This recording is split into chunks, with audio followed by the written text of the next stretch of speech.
All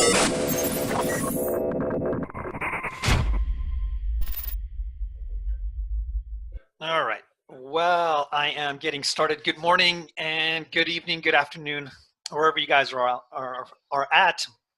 I just wanted to say I am so excited to have the one and only Mr. Jack Pransky. I ran into my bookshelf real quick, and I was like, I didn't get all of them, but I have like literally like you'll notice I have two of these books because I used to carry like 10 at a time. You might have seen a spike on Amazon at some point because I was literally giving them to my clients before they worked with me.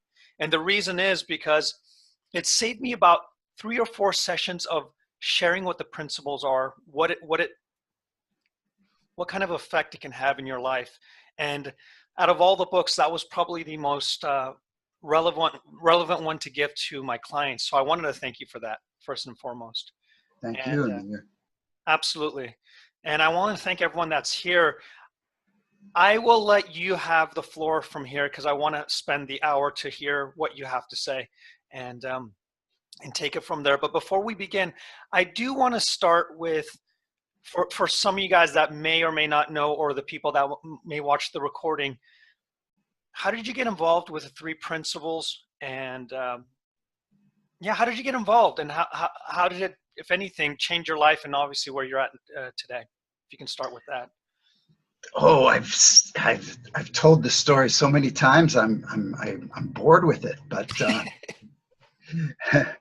very quickly, I was invited to a prevention conference, and Roger Mills was speaking there, and I had just spent a lot of time writing my book, Prevention, the Critical Need, because I was in the field of prevention. And he was talking about these incredible results that he got.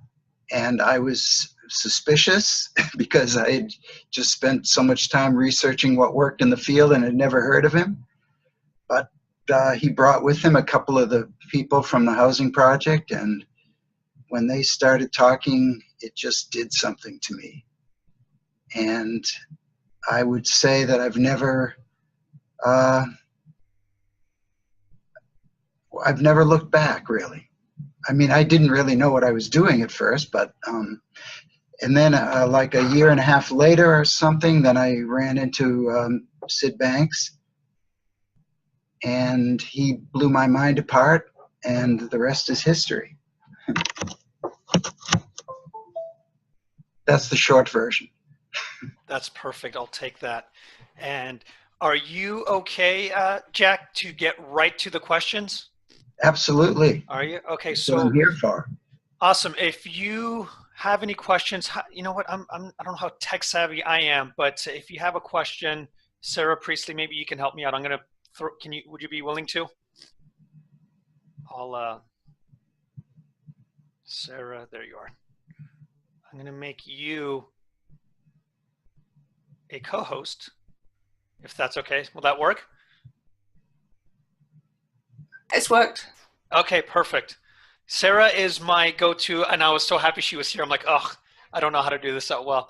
So we'll have, if you have any questions, I think you can raise your hand, and we'll get to you. Just do this, or unmute yourself. Go ahead and unmute yourself and ask a question if you'd like. If anyone wants. Yeah, and I really hope you have a lot of them, because since this is supposed to be a question and answer session, I didn't come prepared to say anything. Yeah, no, that's perfect. And I have plenty of questions if nobody wants to start. Good. So if no one wants to start. It's Dominic. Hi, Jack. Let me say I'm looking forward to the book, because the new book, and so I had read your one of your other ones. And so, but maybe can you just a brief overview of what's in the new book, or what's it about? Well, it's funny, because when I wrote Somebody Should Have Told Us, which was a long time ago already, I really thought that I had nothing else to say. And then over the years, I started seeing things more deeply. And I still stand behind everything that's in Somebody Should Have Told Us, but in seeing it more deeply and yet still getting caught in my own stuff, you know, that kind of puzzled me a little bit. And then I realized how human it was. And then I realized that there haven't been that many books where people sort of share their own blind spots and have that be a learning experience for everybody. So I decided not only that I was seeing it deeper and wanted to share what I see now, but also I kept running into situations with clients and other people that were that I believed would be instructive for others, and then also like looking into myself at what caught me up and realizing that we really do get seduced by consciousness. That's the problem. The problem isn't what we think. The problem is that what we think comes into our consciousness, and our consciousness sends it right through the senses. And when something gets sent right through the senses, we feel it big time. And, you know, it's like it becomes such reality to us that we, you know, as long as we're seeing something as reality, we can't let it go. So how do we see things that we get seduced by in a way that kind of transcends that experience and lifts us up to higher levels of consciousness? So that was the whole intent of the book. It was kind of like a combination of those three things. And that's why I felt compelled, literally, to write this. So thanks for asking. Yeah, thank you. Great. And if anybody has questions upon questions or you know, of the responses that I make, then please, or comments for that matter. I do have a question piggybacking with what you just said. In our community, there seems to be different camps with the principles. Some of them say you're feeling your thinking. Some of them say you're feeling the energy of thought. Others, or now you just said, actually, you're getting seduced by consciousness. It's not your thinking. Twofold questions. Are we going the wrong way even diving into that kind of like philosophical questioning? Or what would be more useful for people if they're trying to get into the principles or understand the principles on a deeper level? I love that question. There's only one truth. Different people have gotten different glimpses of that truth. And people express it the way that they see it. So all of those things that are being said are really the same things being said in different ways. And it's important, I think, not to get hung up on what the words mean, because there are no words to describe this stuff. There are no words to describe the spiritual. It's all a pointing in a direction. It's a pointing to how things really work from the inside out. It's a pointing to how our experience really comes about from the inside out. And when people think in terms of different camps, that's automatically limiting to, it's funny, it's a limiting thought to what could be seen. And I have no trouble with any of the so-called different camps. I only have trouble with people saying, my way is the right way, or you have to teach it a certain way.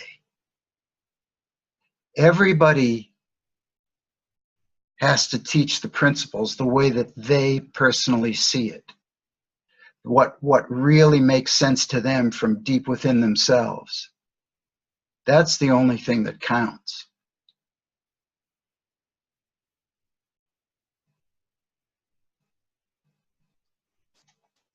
Wow, thank you so much. That was beautiful. Thank you, Jack.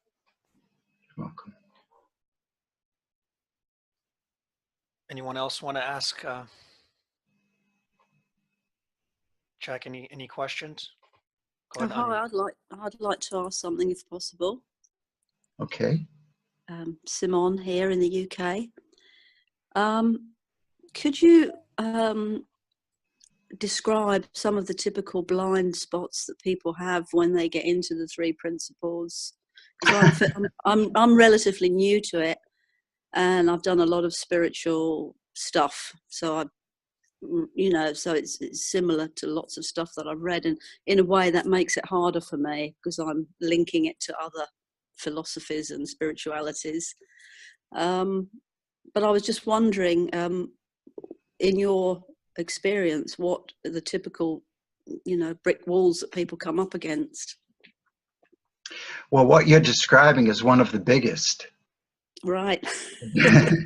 That is, people trying to see the principles through what they already know.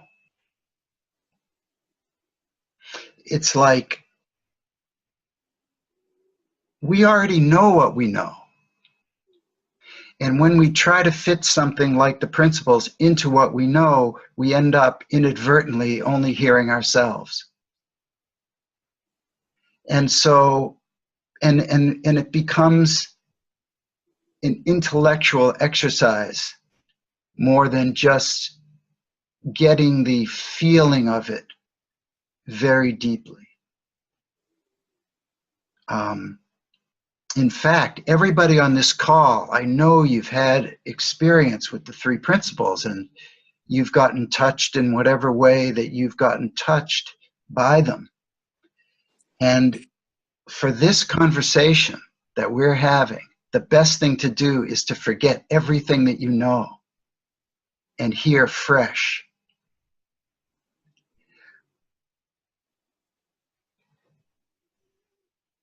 Other typical blind spots.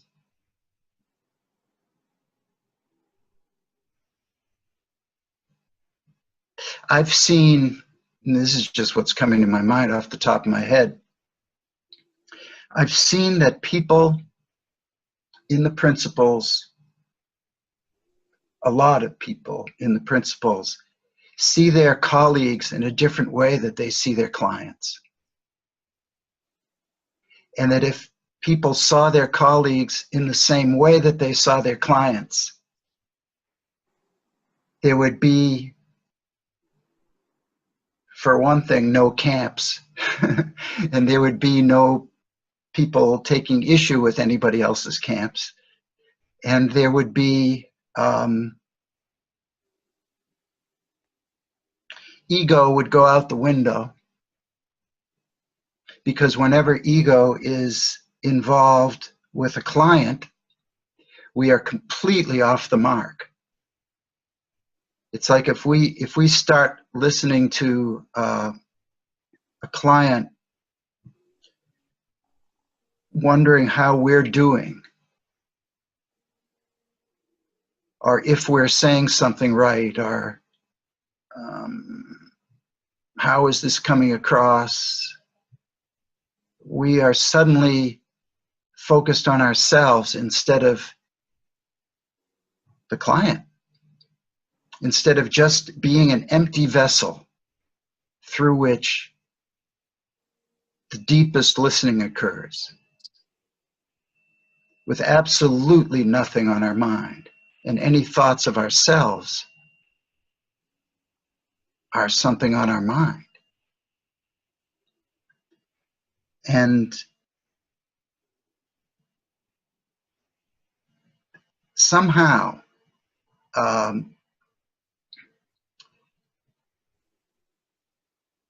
the biggest blind spot I think that people have with the principles is probably the biggest blind spot that people have in general in life, and that is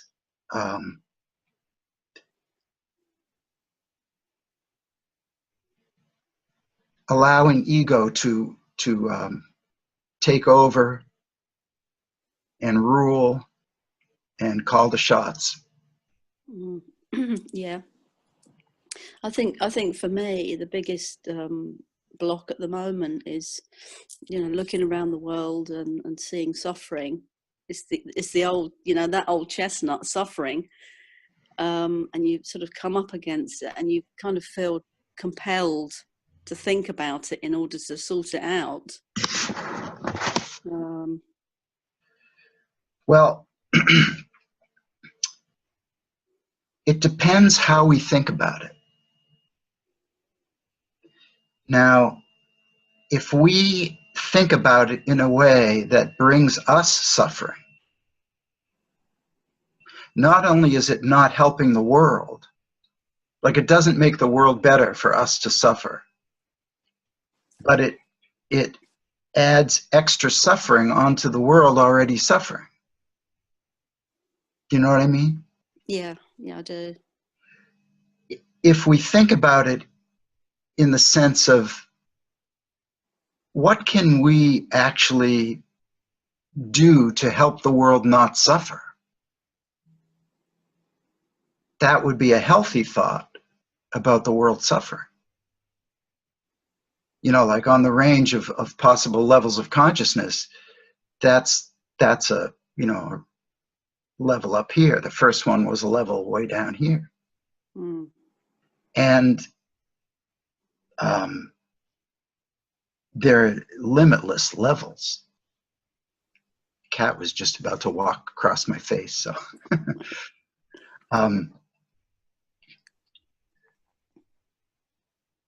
knowing also that, and Sid used to say this over and over again, it's the only way that the world can change is to change oneself. That's where it has to start. Within oneself. All change happens through new insight of enough magnitude. And insight about the nature of how our experience gets created makes things like abuse, violence, war, even the drastic difference between the rich and the poor. It makes those things not be able to happen.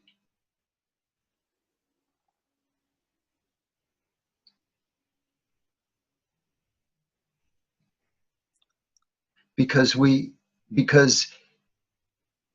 if we really see our true nature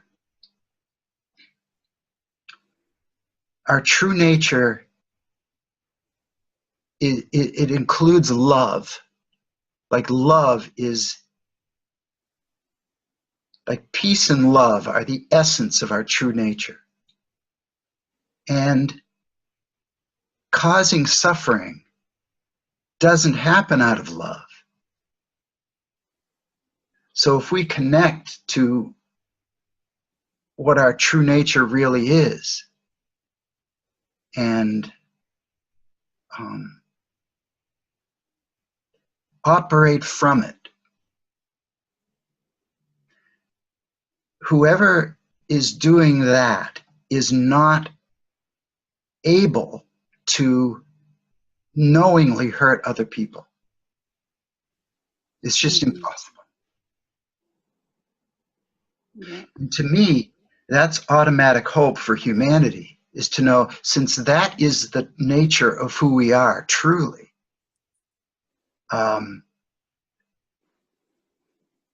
any time that people's thinking, typical thinking, shuts off, in that moment, we're going to be there because it never went anywhere in the first place. And anyone, even the worst perpetrators, has the capability, that's not a powerful enough word, to see new at any moment. Like that's what Sid meant when he said we're just a thought away from our health. Anybody can see, anybody can fall back into our essence, fall into the formless nature of that's behind all life. That can happen to anybody in an instant, and people can see new. And when that happens to a certain person, that person can't be the cause of suffering knowingly. We can all get blind spots where we, even when we see it, we don't know we're perpetrating something on another person. But we can't knowingly cause suffering. Yeah, I get that. Yeah, and we cause suffering to ourselves as well in the same way. Exactly. And we cause suffering to ourselves when we suffer because of other people suffering. Mm-hmm. Okay, thank you. You're welcome.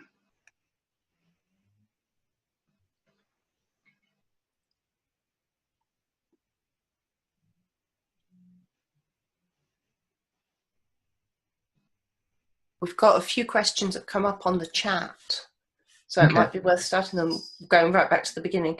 Heather, did you want to just ask your question and explain it? Or do you want me to read it? I'll read it. Okay. It says, based on Amir's question, if we can still remember what that was, is the consciousness that you refer to due to personal everyday thoughts or something deeper? So is that the consciousness? Okay, yeah. Yeah, thank you for that question, because I was thinking to myself that I have to clarify what I said before anyway, so this is great. Consciousness does not have a life of its own. It is, I mean, it's, okay. Let me take a step back from that too. Consciousness can't do anything to us independent of our thinking. That's what I meant by it not having a life of its own. So if we just had, if thought was the only culprit, like we would have a thought, and without consciousness, it would just go from our head, flying off into the universe, and it wouldn't make any difference to us whatsoever. But consciousness takes that thought and makes it come alive for us. It makes it real. And that's what gets us. So it's not that consciousness is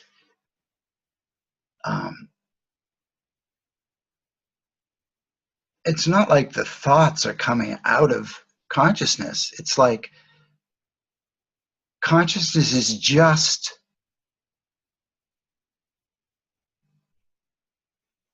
well, I have a big chapter on consciousness in my book. There are many, many, many aspects to it. But one of the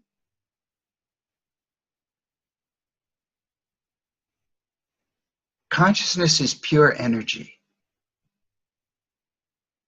You know, like once you get up into the highest reaches of consciousness, you're in the realm of universal mind. And once you get up into the highest reaches of universal thought, you're up into the realm of universal mind, and everything is one up there. There's no separating the three of them up at the highest levels. So when we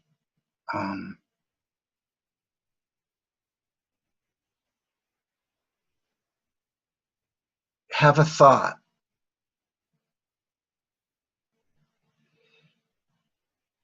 it really is our creative gift to have this thought. Like, we can create anything with our thinking. And what we end up creating gets sent back to us instantly because of consciousness. And that's why we get the feeling that we do.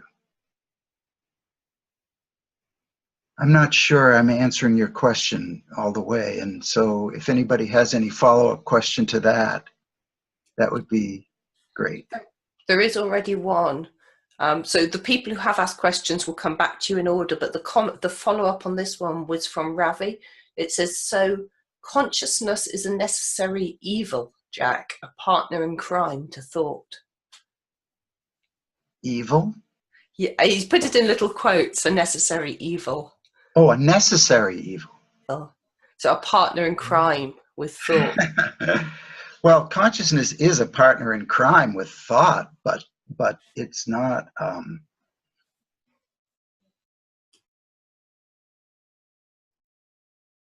It's hard for me to even consider evil, even in quotes, in the same breath as consciousness. You know, it's just, consciousness is a neutral force. Thought is a neutral force. Mind is a neutral force. The only thing that can appear to make these neutral forces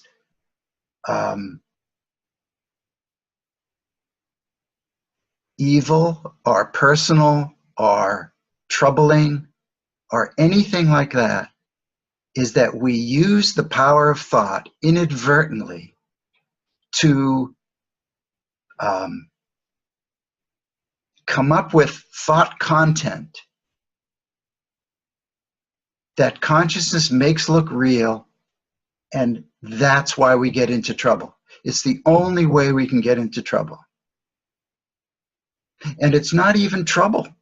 It's that we have the illusion that we're in trouble.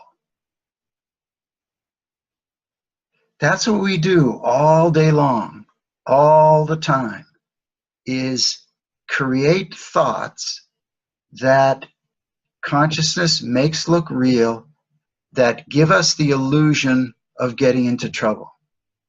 We are creating illusion all the time. It looks real because of consciousness, and it makes us feel things. And it's all just a complete and utter illusion. That's the difference between that I've seen between other types of therapy, you could say, and three principles therapy. When somebody brings you a problem in traditional therapy, that problem is seen as a real problem. And with three principles therapy is, how can we help people see it for the creation of illusion that it is? And how can we help people transcend that to see more of the essence and oneness of who they really are? Those two things, to me, are the essence of the three principles. Creation of illusion and, or you could say, essence and oneness. That's in its most simple form. That's what we're all about here. Helping people see those two things. And if I'm doing counseling or coaching with someone, I don't care where we start. I don't care where we go in the session. I care about helping people see creation of illusion and essence and oneness.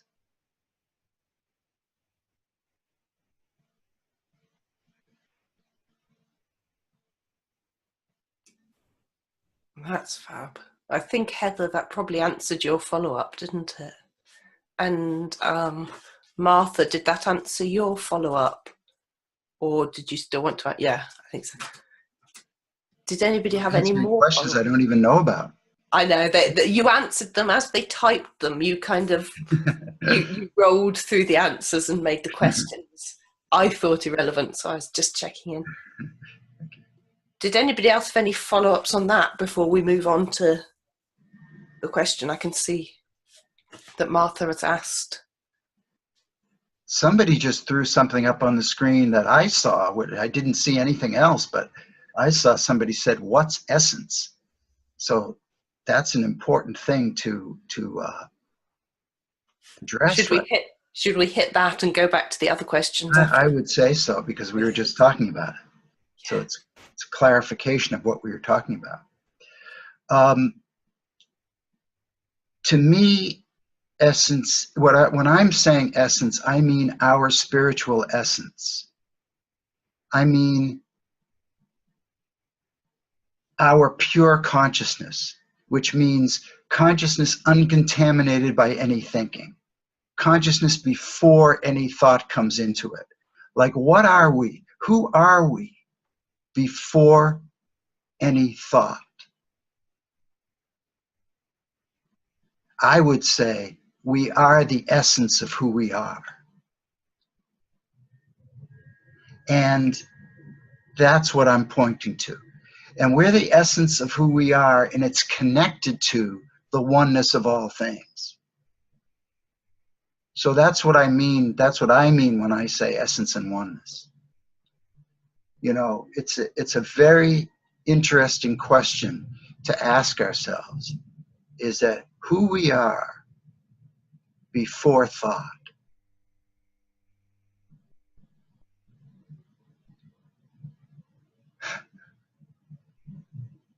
Try to come up with an intellectual answer to that. You can't do it.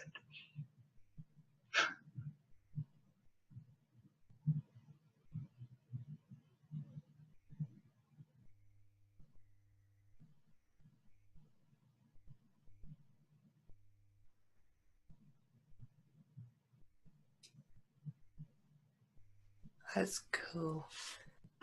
I think the only other one that's popped up, I think it probably ties into the second of the two questions that are up. So if we hit the first one first and then the second and third ones together, maybe. I'll read it out. Unless, Martha, did you want to unmute yourself and read it? Oh, I've lost you. Did you want to unmute yourself and read it? Nod if you do and I'll unmute you. No? Okay. It says, she said it was relating back to what Simone said, and it said, I always try to integrate other spiritual studying that have resonated deeply with me. For instance, A Course in Miracles. Maybe I'm trying too hard because I'm searching for an experience, and the intellectual satisfaction of connecting ideas is a different process. Mm-hmm. So it's not exactly a question, but I think there's a question in there. But I will say this.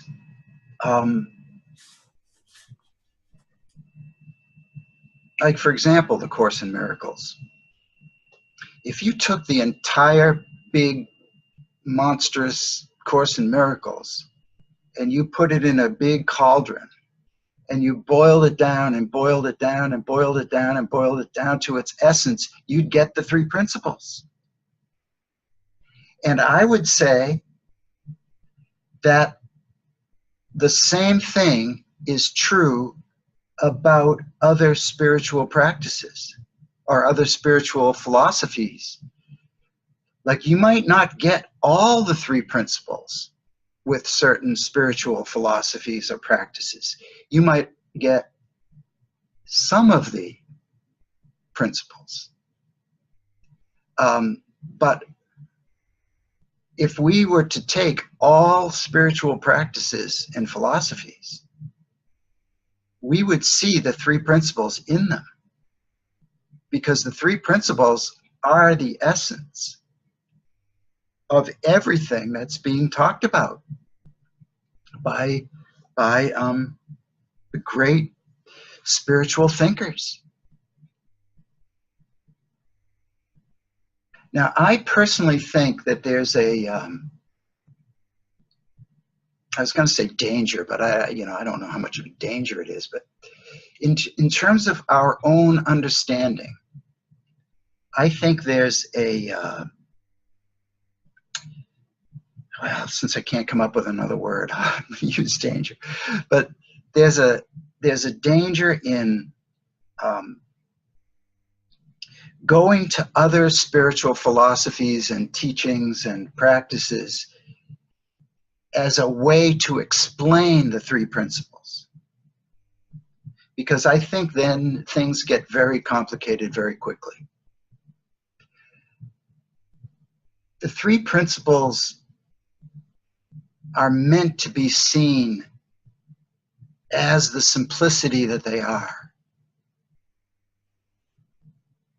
That's where their power lies, in the simplicity, because in simplicity is the greatest depth.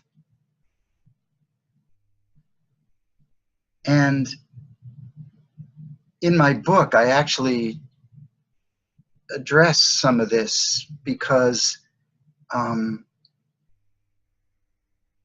brought up when I went to a psychic, and I went to a healer, and I went to some other practitioner.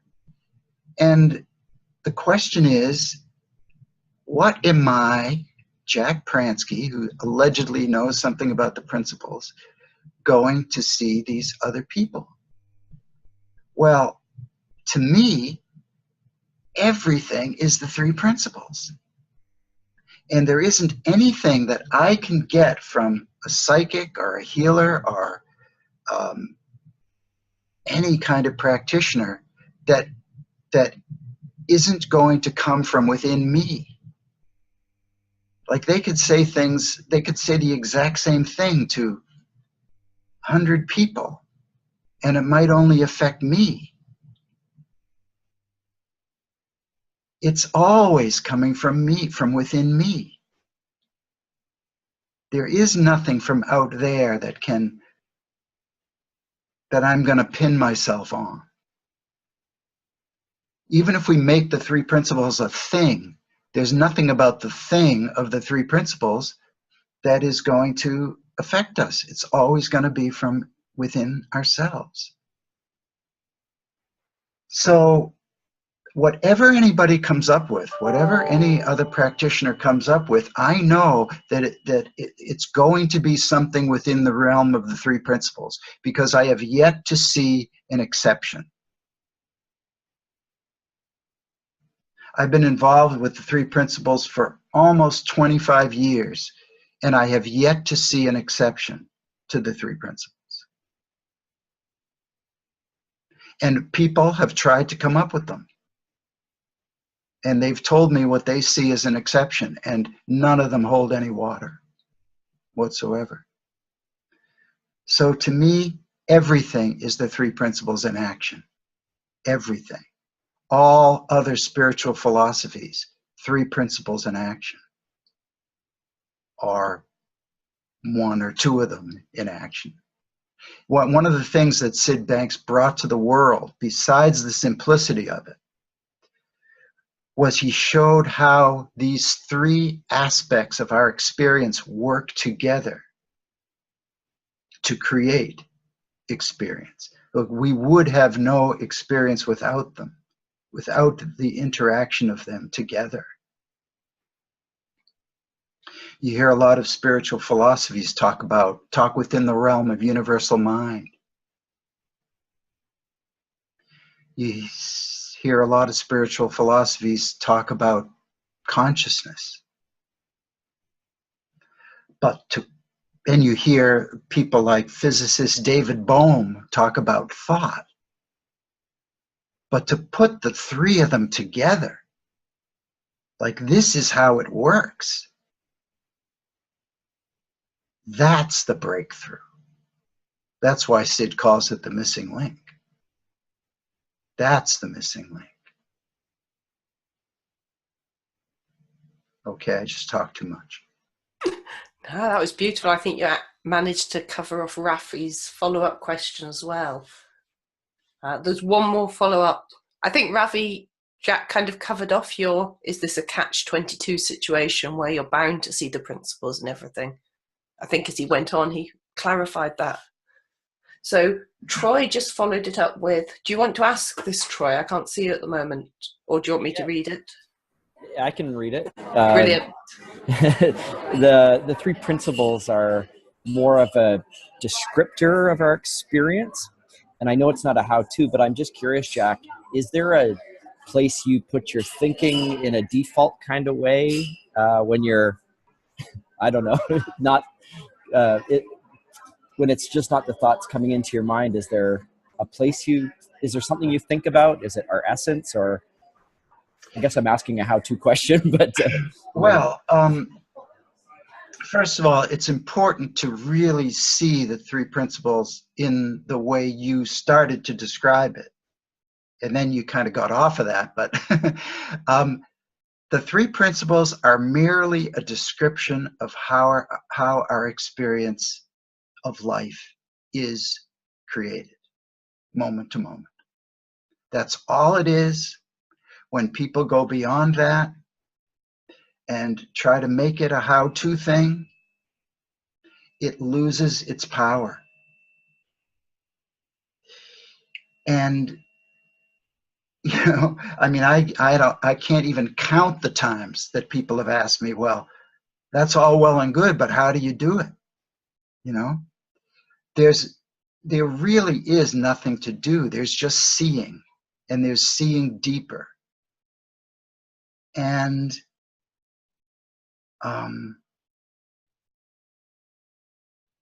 well, there was another part of your question. I just kind of lost it there.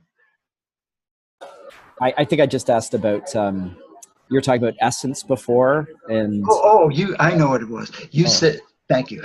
You said, is there some default place that I go to? And I'm assuming that means if I'm caught in my thinking. Yeah, that's right. Yeah. Well, I'm not that good at catching my ridiculous thinking when I'm in the middle of it.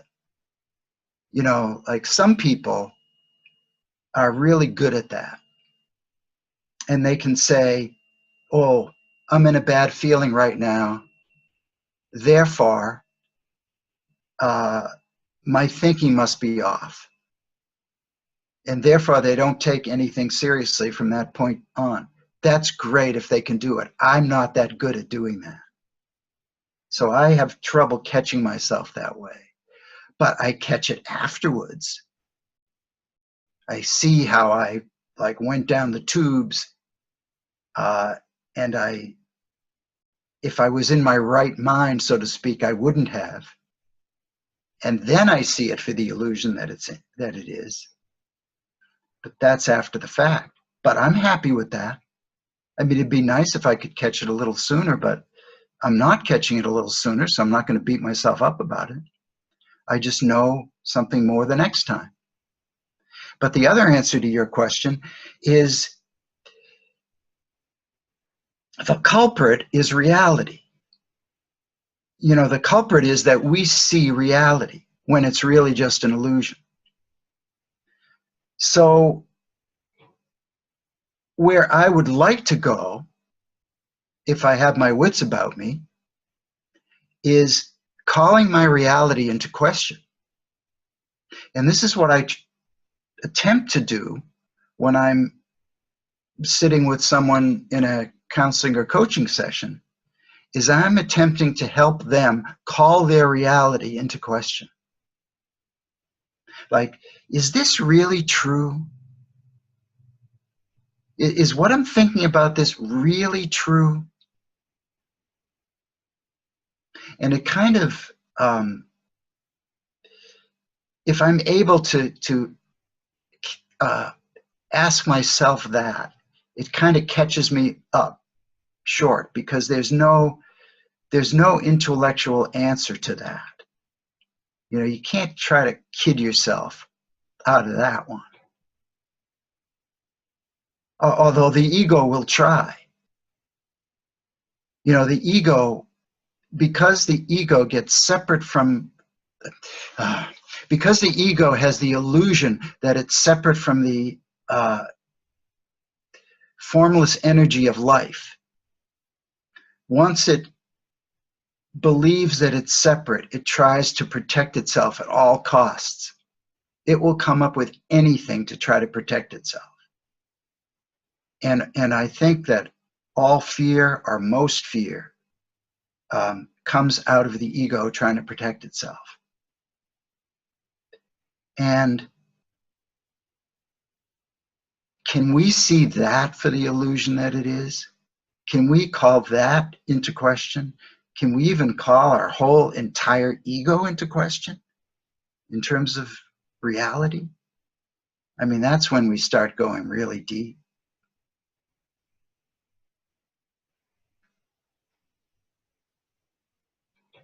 I hope I answered your question. Yes, excellent. Thank you. I think you not only answered Troy's question, you managed to hit off another couple on the way, which is brilliant. Simone just followed it up, and I think this is probably a really useful thing for a lot of people, with this is where meditation is useful. And just selfishly, I'd love your take on that. And then Joachim, come to you. Well, I personally see a big difference between the act of meditation and being in a meditative state. Because the act of meditation, I mean, you probably know people who try to do meditation and never get into a meditative state because their typical thinking has such a grip on them.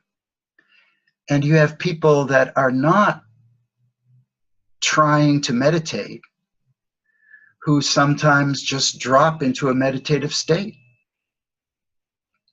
Like that happens to me when I'm doing the dishes. And so it's not, I mean, if meditation is useful for people, like if it really helps people naturally, then, you know, you don't want to stop doing it. But to suggest that that would be helpful for everyone is not necessarily true. Being in a meditative state is helpful for everyone. Because when we're in a meditative state, we forget about the illusion that we're creating. And we just drop into a state that is closer to our pure essence, connected to the oneness of all things.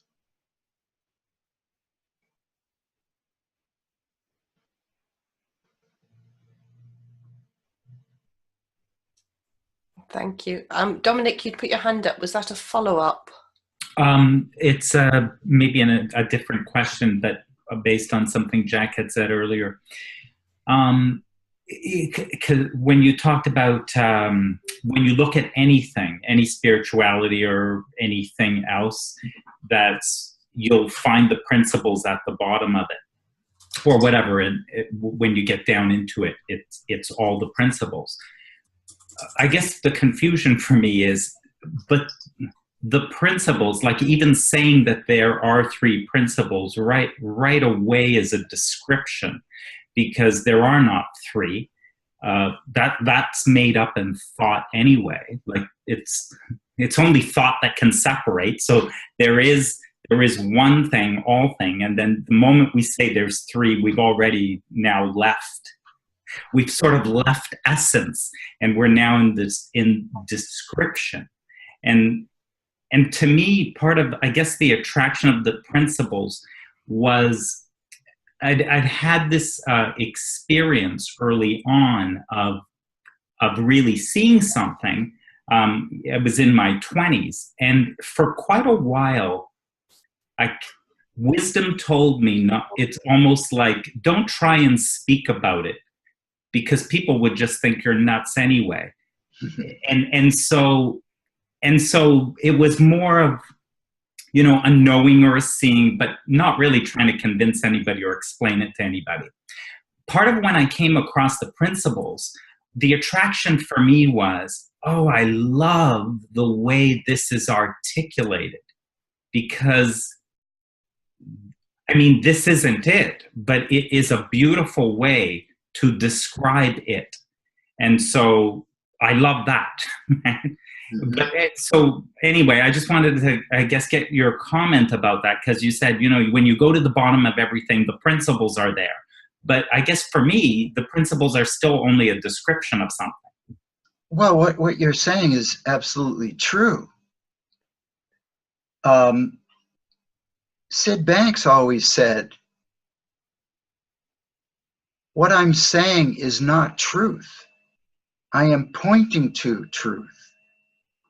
As soon as we use words, we're in the realm of the form, and the form is not where truth lies. And so the principles are, as described, are form. But the principles themselves, before anybody tries to describe them, are formless. Okay, so we say that because we're in the principles community, but before we describe them, they're just something. They're just something in all of it. Well, let me actually finish what I was going to say about that. Unless people have had the experience of that you described within yourself in your 20s, of somehow connecting to universal mind, you could say, it's really hard to help people who haven't had that experience to get there without some kind of a practice. And even then they might not get there because it's not the practice. I mean, were you in a practice when it happened to you? No, it was a weekend workshop and like an enlightenment thing, right? Like just yeah. So yes, we can sometimes have a moment of enlightenment. Okay, and then what are we going to do with that? You had thoughts that told you, I'd better not talk about this with other people. Well, I couldn't describe in a way that anyone else would ever get it anyway. I know that was my so-called problem after Sid Banks blew my mind apart. I mean, I could not describe what happened to anybody. I made an attempt to do that in my new book, but fell far short of being able to. But my point is this. It's very, very difficult at the pinnacle of oneness to point people there and be helpful to them in terms of getting there. But breaking it up into 3 principles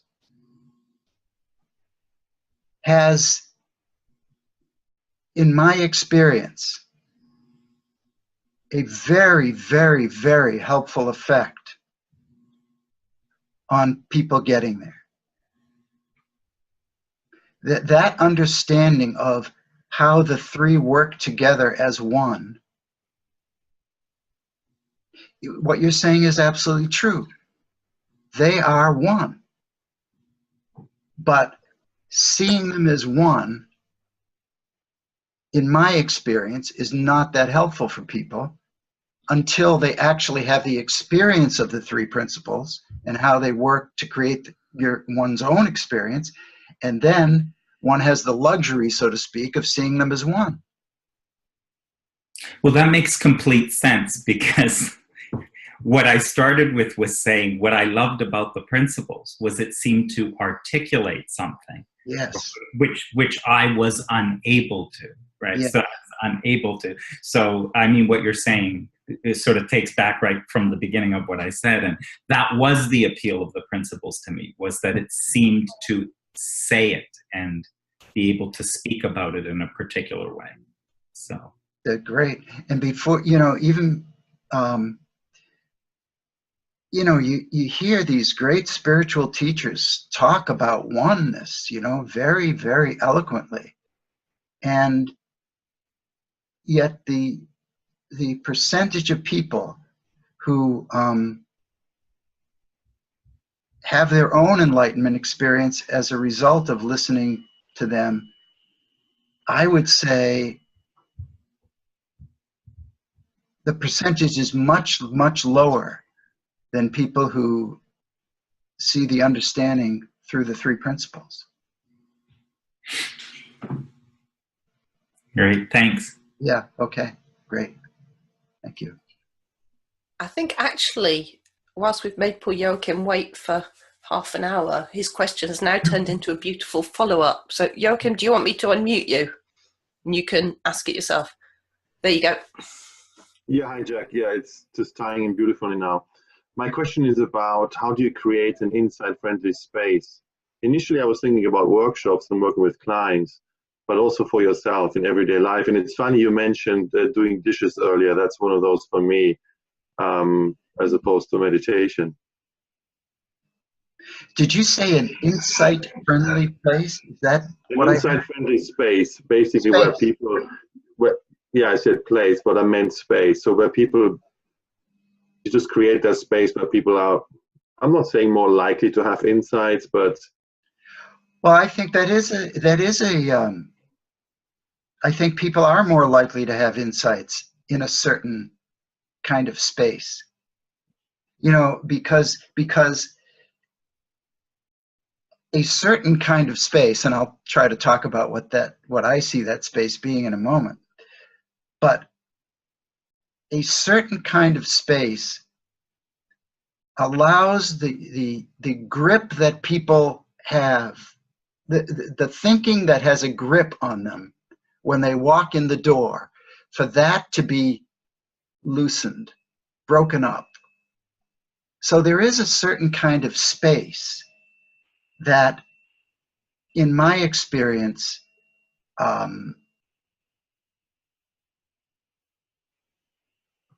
helps that to happen.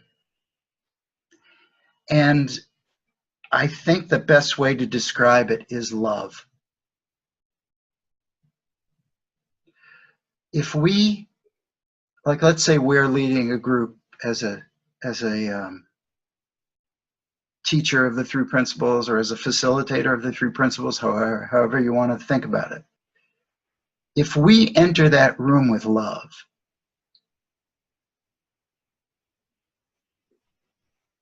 and with no judgment, and with total deep listening,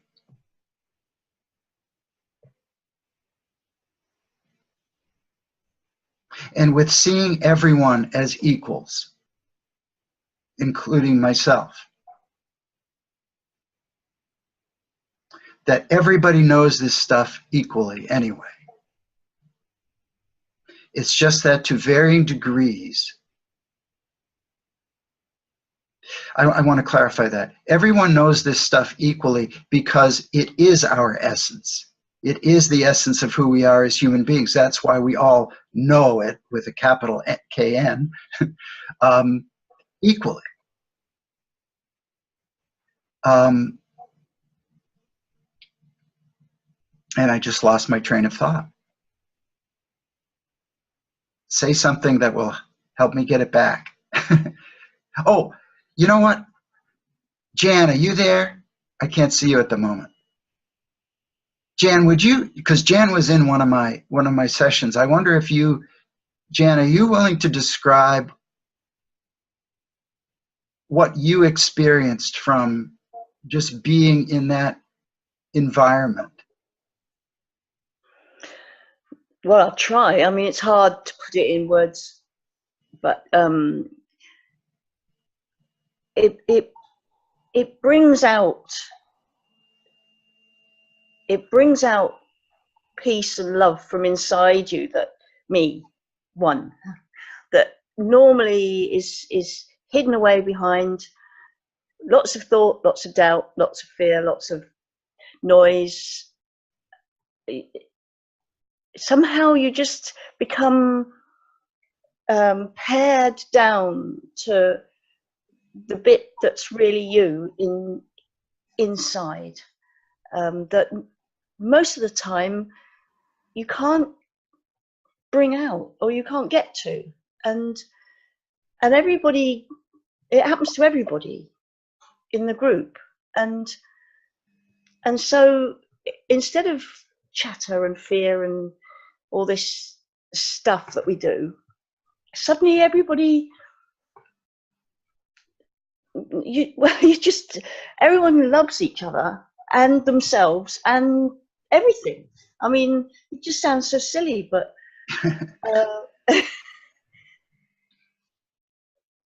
it's so how life should be, and I know, could be, and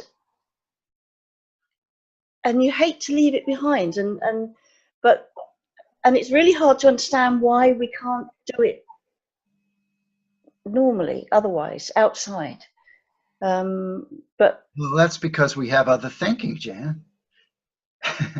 yeah, it comes in and gets, erodes it and gets in the way of it and nibbles at it. But it's just something about being in a group with love that feels the way as if you're touching how real humanity, true well, you're touching the love that you are, that normally you can't so easily see. Thank you, Jan. Not easy. Thank you.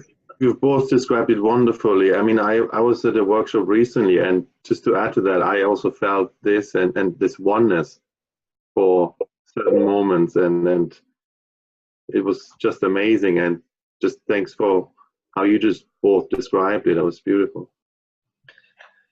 That's good, because I was scrambling here to try to describe the indescribable. It is, isn't it? Well, I don't want to cut this short, but it has been an hour already. Really? I know. I didn't want to look at the clock because I'm like, I hope we have another hour left, but we are officially done. And I wanted to thank everyone that joined us and asked your questions, and also Jack, obviously, I want to thank you. And the final piece I want to say is, how can people know more about you, learn more about you? Are you doing any events? Can they connect with you? Yeah. I wish I brought my calendars down here, but I believe it's the next one coming up for me is I believe it's the second weekend in January. I could have that a little wrong. I'll post it in the group, so you don't have to worry about it. If you're okay with that, I'll post it in the group. Great. Cape Verde Islands with Damien Smythe. And myself. And we are going to create that space that we just talked about, and also be in the great outdoors there and combine it with outdoor kinds of things, because I'm an outdoors kind of guy. And then there's actually another, there's going to be a webinar series started with Gabriela Maldonado and myself on, I forget what it's called, but it's something about creating the art and power of working with others one-on-one from a three principles perspective. And that's going to be beginning also, I think, in January. So that's a web thing. And I'll send Amir that link too, so that you can post that. And Sheila Masand and I and Katya Simons were just talking about doing a similar thing to that about teaching. And I think that's going to start up in April. I don't think there's even a link to that yet, but I'll send it also through you when it does come to be. And I'm also going to Australia. I'm going to Perth, Melbourne, and Sydney and doing trainings there if anybody wants to come to Australia. And